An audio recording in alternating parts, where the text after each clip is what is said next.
I'd taken the afternoon off work to surprise Mia at my parents' annual summer barbecue. She mentioned she might stop by, and I'd thought showing up unexpectedly would be romantic. We'd been together 3 years, long enough that these family gatherings felt like ours, not just mine. I parked down the street and walked around to the backyard, planning to sneak up behind her. That's when I saw them. Behind the garage, partially hidden by my dad's tool shed, Mia and my brother Aaron pressed against the wall, kissing like they were the only two people in the world. My brain couldn't process what I was seeing. This had to be a mistake, some weird joke. But then Erin's hand moved to her waist in a way that spoke of familiarity, of habit, of countless times before this moment. I must have made a sound because they broke apart. Mia's eyes went wide with horror. Erin's expression was harder to read, surprise maybe, but also something that looked almost like relief, like he was tired of hiding. My mother's gasp came from behind me. I turned to see her standing at the corner of the house, hand over her mouth. But it wasn't shock in her eyes. It was guilt. Pure, unmistakable guilt. That's when I understood. Everyone knew. 3 years earlier, I'd brought Mia home for the first time. We'd been together for 2 months, and I was already sure she was special. She'd been nervous, kept adjusting her dress in the car, asking if she looked okay. My family had been gathered in the living room when we'd arrived.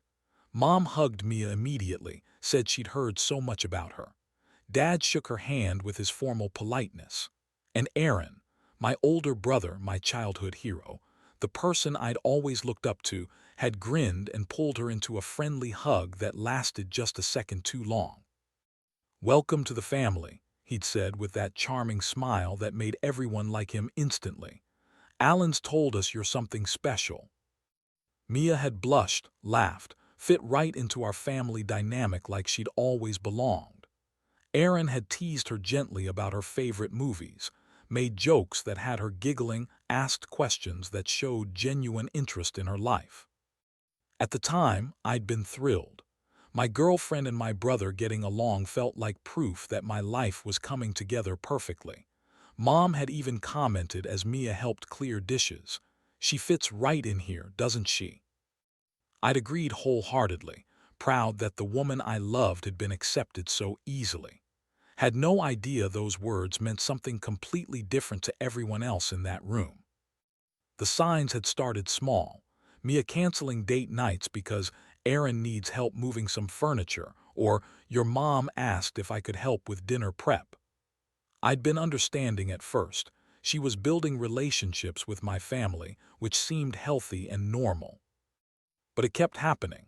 Movie nights canceled because Aaron had tickets to a concert and needed someone to go with him. Weekend plans changed because there was a family thing I somehow hadn't been invited to, but Mia had. Each time I'd felt a small twist of unease that I'd immediately dismissed as paranoid. When I'd finally mentioned feeling left out, my parents had tag-teamed the response. Dad had called me into the garage, put his hand on my shoulder like he was imparting wisdom. "Don't ruin a good thing with jealousy, son. Mia's just trying to be part of the family. That's what you want, right?" Mom had been gentler but no less effective. "Aaron's always been friendly. You know how he is, makes everyone feel welcome. Don't read into it." The worst part was how it made me feel. Like I was the problem. Like my discomfort was a character flaw rather than an instinct trying to warn me about something wrong. Mia had a way of making me feel guilty whenever I voiced concerns. Her eyes would fill with tears, her voice would shake, and suddenly I'd be the one apologizing for not trusting her. "I can't believe you accuse me of something like that," she said once when I'd mentioned how much time she spent with Aaron. "I'm trying to bond with your family because I love you, because I want to be part of your life, and you're making it sound like I'm doing something wrong." I'd backtracked immediately, apologized, told her I was just being insecure, had bought her flowers the next day to make up for hurting her feelings. She accepted them with a sad smile that had made me feel even worse about doubting her. My family had reinforced it constantly. Aaron would joke about how paranoid I was, how I needed to relax. Dad would remind me that trust was the foundation of any relationship. Mom would share stories about couples who'd broken up because one person was too jealous. They gaslit me so effectively that I'd started questioning my own perceptions. Maybe I was paranoid. Maybe I was insecure. Maybe the problem really was me and not the increasingly obvious connection between my girlfriend and my brother. Erin had given Mia a necklace for her birthday, a delicate silver piece with a small sapphire pendant, exactly the style I'd been saving money to buy her for our anniversary. I'd shown Erin the listing weeks earlier, excited about the gift I was planning. When Mia had opened the box at her birthday dinner, my stomach had dropped. She gasped with delight, hugged Erin enthusiastically while I'd sat frozen across the table. The necklace looked even better in person than it had online. "Oh, Aaron helped you pick it out, didn't he?" Mia had said, looking at me with such joy. "He's been so secretive about it." I'd opened my mouth to say I had no idea what she was talking about, but Mom had jumped in. "Alan wanted it to be a surprise. Isn't it beautiful? Aaron, you have such good taste." She turned to me with a pointed look that said, "Don't ruin this moment." So I'd smiled weakly and nodded. Let Mia believe I'd been involved in choosing the gift my brother had given her with money he'd probably borrowed from our parents. Had watched her clasp it around her neck, where it would rest for the next year like a brand marking who she really was. The weekend trip had been planned as a family bonding experience. My parents, Aaron, and supposedly Mia and me. But I'd gotten called in for a work emergency last minute, a client crisis that couldn't wait. I'd been disappointed but understood I couldn't go. Mia had insisted on going anyway. "I should still bond with your family," she'd said. "Plus, your mom was really looking forward to it. I don't want to let her down." She sent selfies throughout the weekend. Her by the lake, her hiking a trail, her at dinner at some restaurant.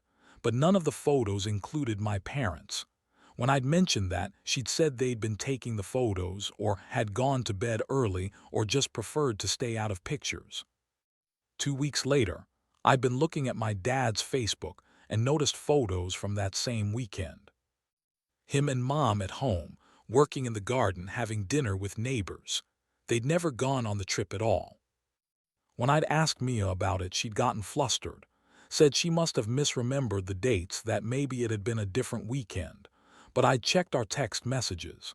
The dates matched perfectly. She lied about where she'd been and who she'd been with for an entire weekend. I'd walked into the kitchen during a family dinner to grab more drinks. Aaron and Dad had been standing by the sink, voices low and urgent. I'd caught just a fragment, "Keeping it quiet until he's ready. You know how sensitive he is." They'd gone completely silent when I'd appeared. Dad had smiled too widely, asked if I needed help with anything.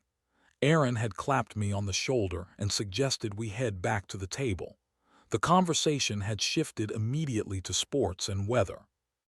I'd spent the rest of dinner trying to figure out what they'd been discussing, what I supposedly wasn't ready for, what required keeping quiet.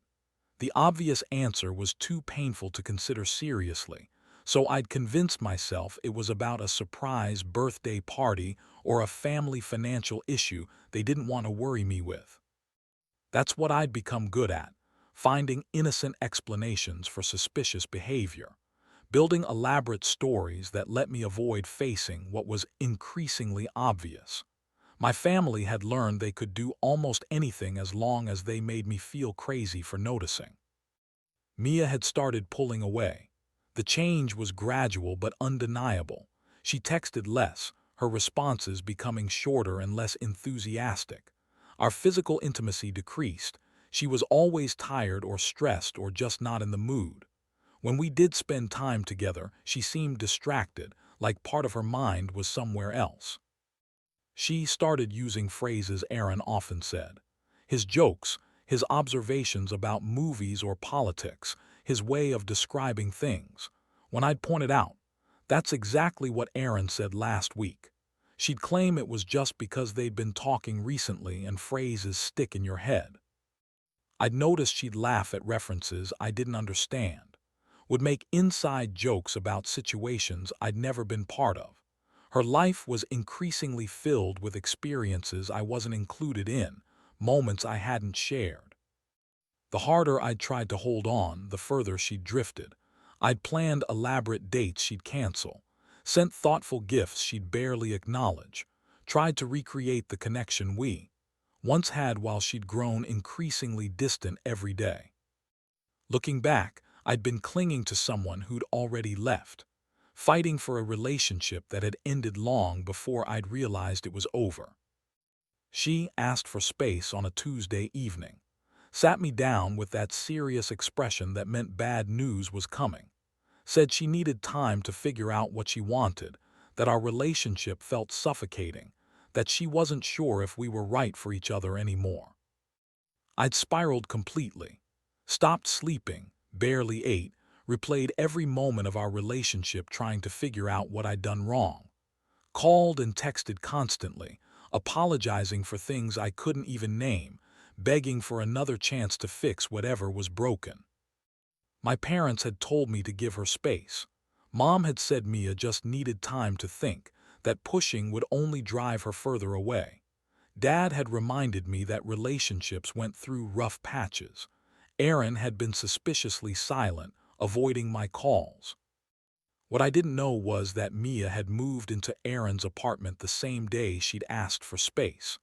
That while I'd been crying and sleepless, she'd been unpacking her clothes in my brother's closet. That my entire family had helped her move while I'd been at work, none of them thinking to mention this small detail to me. I'd forgotten about the location sharing. We set it up a year earlier during a road trip, a safety measure that had just never been turned off.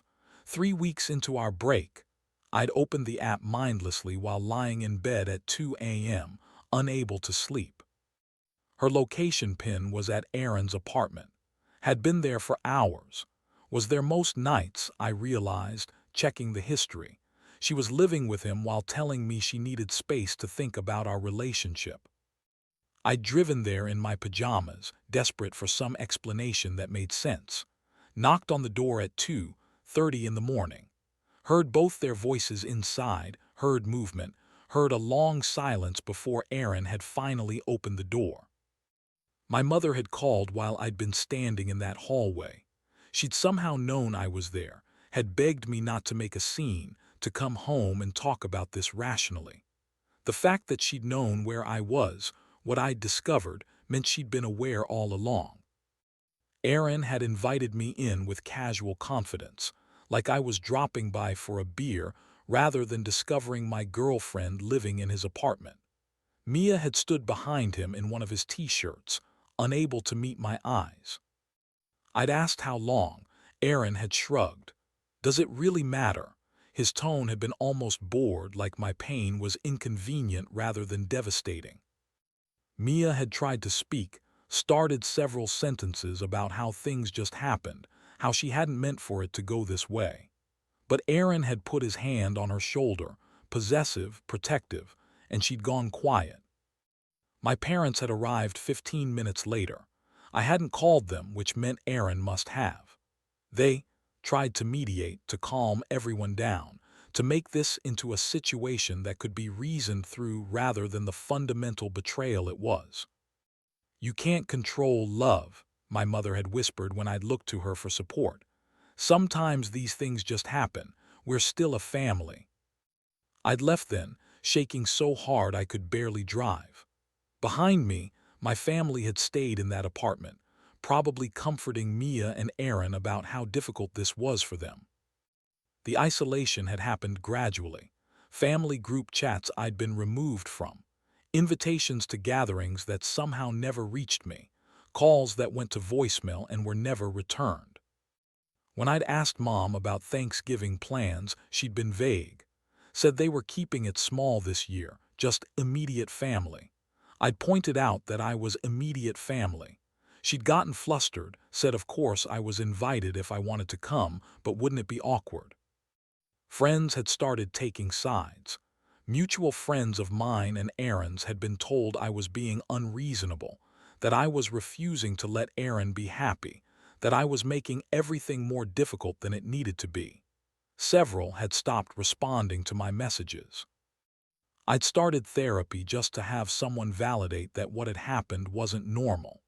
My therapist had been the first person to say clearly that I'd been betrayed, that my reaction was appropriate, that my family's behavior was deeply dysfunctional.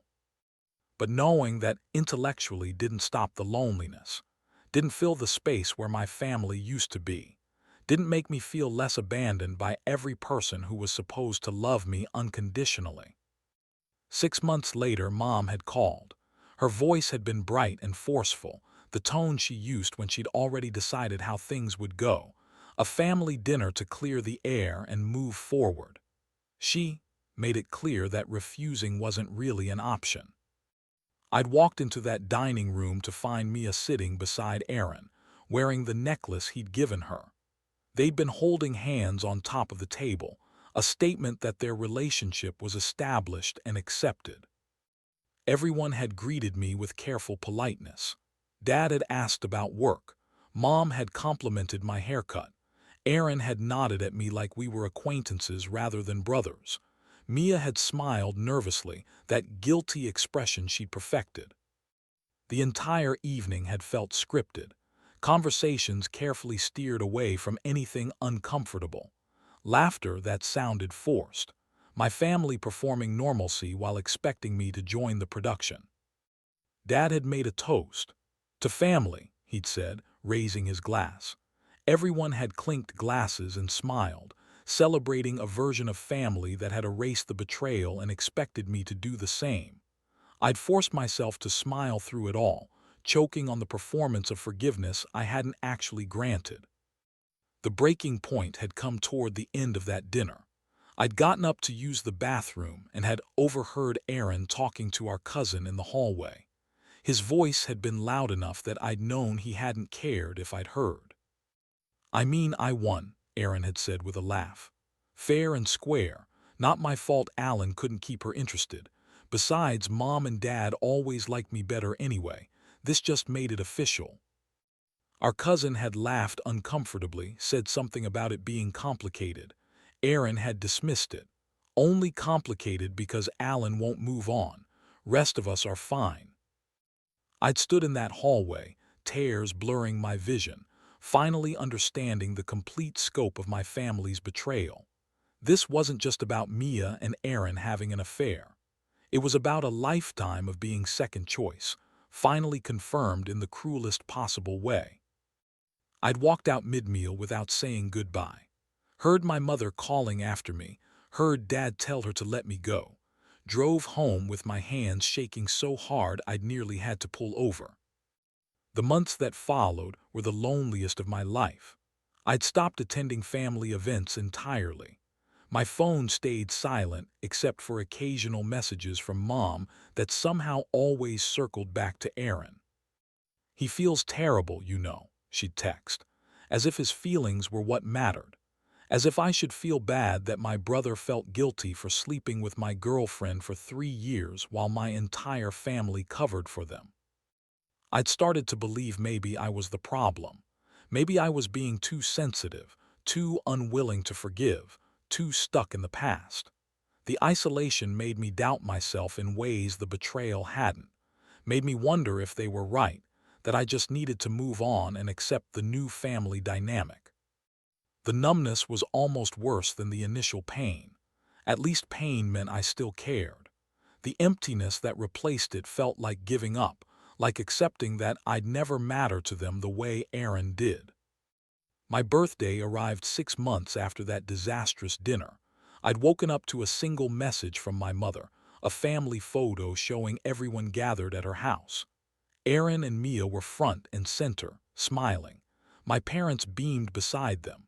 Extended family I barely saw anymore filled the frame. The caption read, "You'll always be part of us, Alan," followed by a heart emoji, as if that made up for the photo proving I'd been completely replaced. No one had texted me directly. No calls, no individual birthday wishes.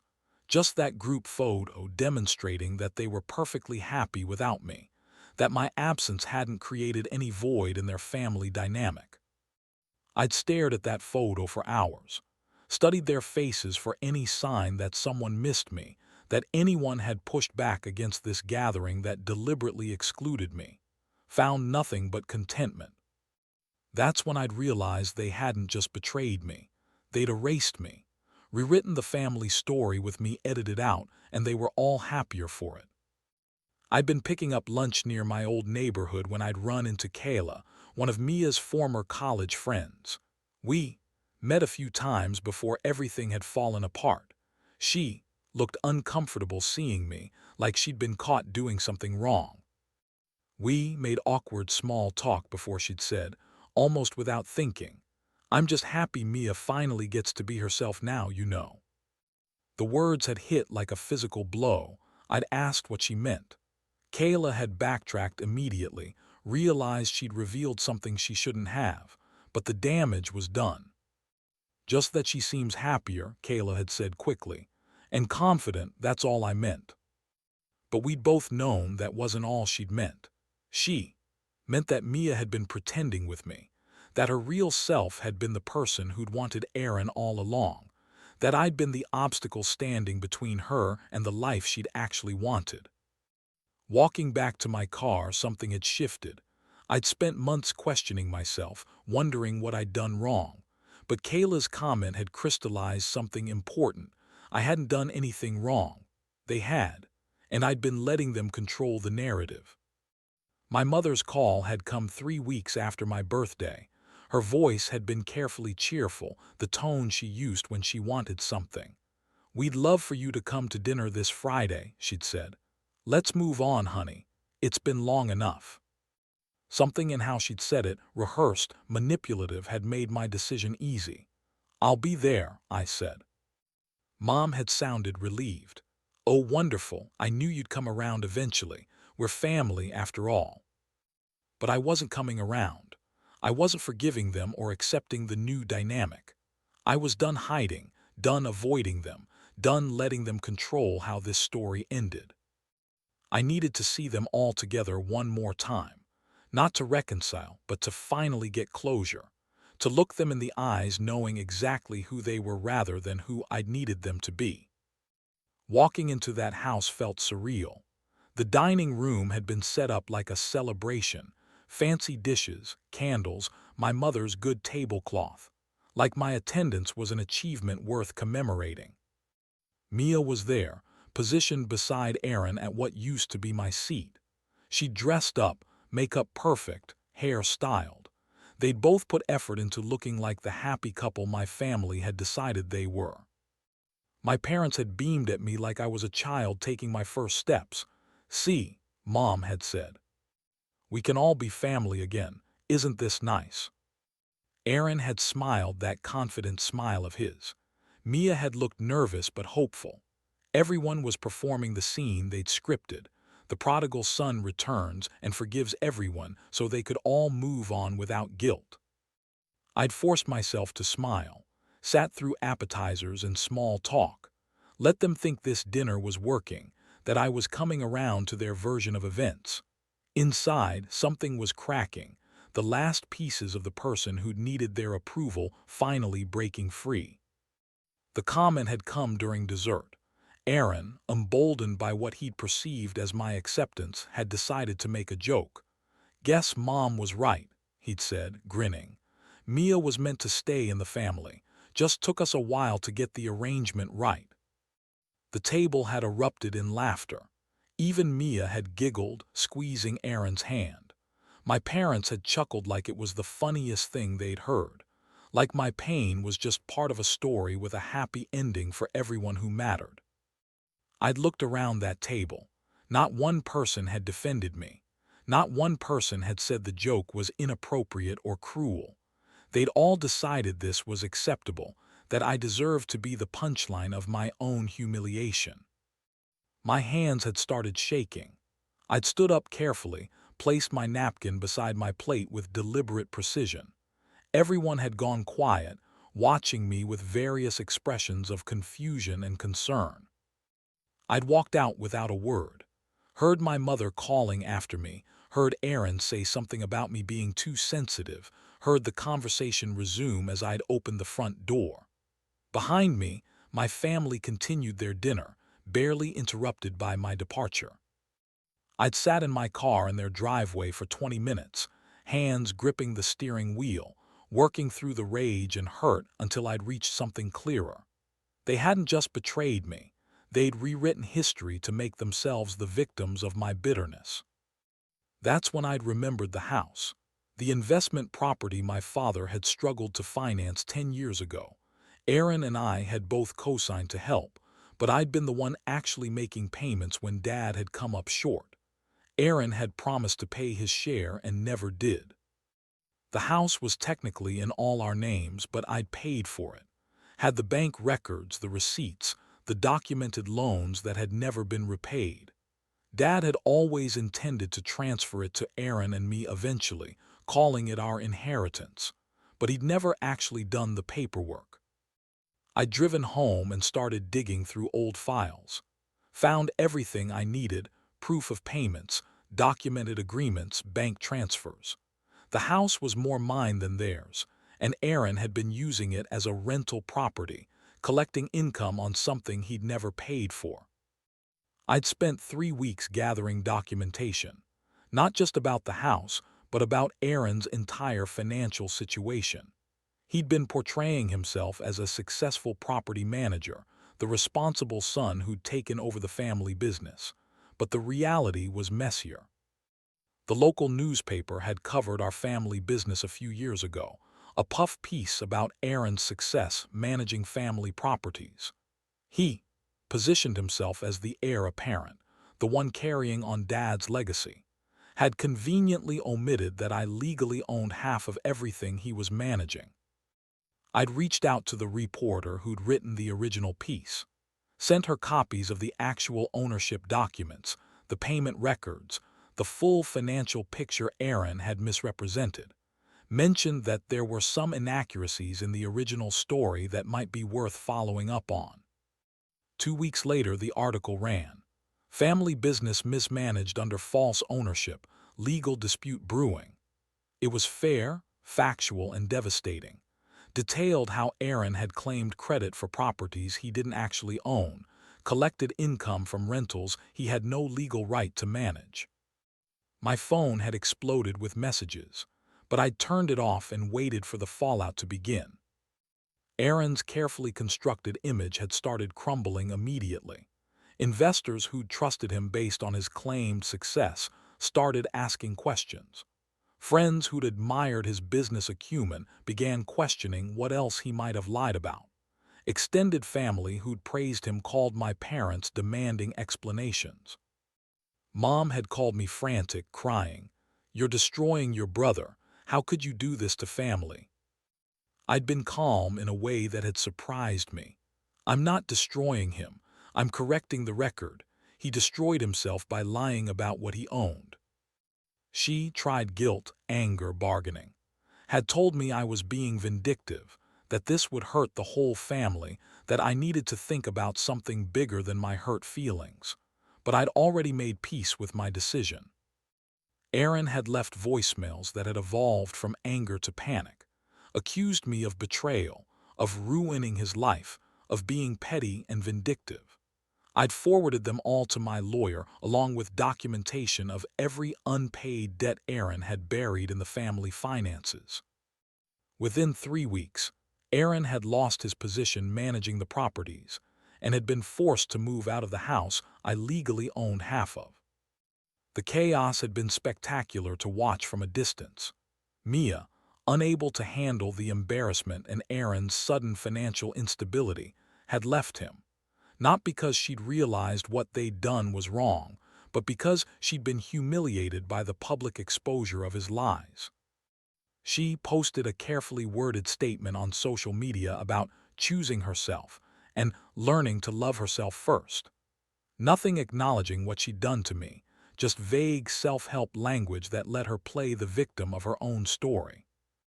The community that had once looked down on me, The bitter ex who couldn't move on now saw Aaron for what he was. A fraud who'd built success on lies and stolen credit. My parents, who'd always been so proud of their golden son, had gone quiet, stopped attending church social events, avoided neighbors, withdrew from the community that was suddenly asking uncomfortable questions. I'd quietly taken full ownership of the house and had begun renovating it. Not to live in, I'd never want to live there, but to rent out properly. The symbol of Aaron's false success became my legitimate income source. Poetic justice that hadn't required me to be cruel, just accurate about who owned what. The knock on my door had been tentative. 3 months had passed since the article had run, and I'd heard nothing directly from my family. But there was my mother on my doorstep, looking older than I'd ever seen her. Eyes tired, makeup unable to hide how much she'd aged. "We just want things to go back to how they were," she'd said, voice trembling. I'd smiled gently, genuinely. "So do I. I wish I could go back to before my girlfriend and brother betrayed me. Before my family covered for them. Before everyone decided I was the problem for being heard about it." She tried to speak, but I'd continued. "But that was before you all chose him over me. Before you made it clear that my pain mattered less than his convenience. You can't undo that. I can't unknow who you really are." I'd watched her face crumple, watched her try to find words that would fix this. But there were no words. Nothing she could say would change what they'd done or who they'd proven themselves to be. As she'd left, I'd looked around my apartment. Clean, peaceful mine. I'd rebuilt myself from the wreckage they'd created. Wasn't bitter anymore, just clear-eyed about reality. I'd watched my family drive away and had whispered to myself, "You made me the villain in your story. I just learned to live with the role and write the ending myself." They wanted me to disappear quietly, to accept my role as the rejected brother. Instead, I'd expose the truth and let their own lies devour them. Not revenge, just refusing to keep their secrets. I'd closed the door and felt something I hadn't felt in 3 years. Free.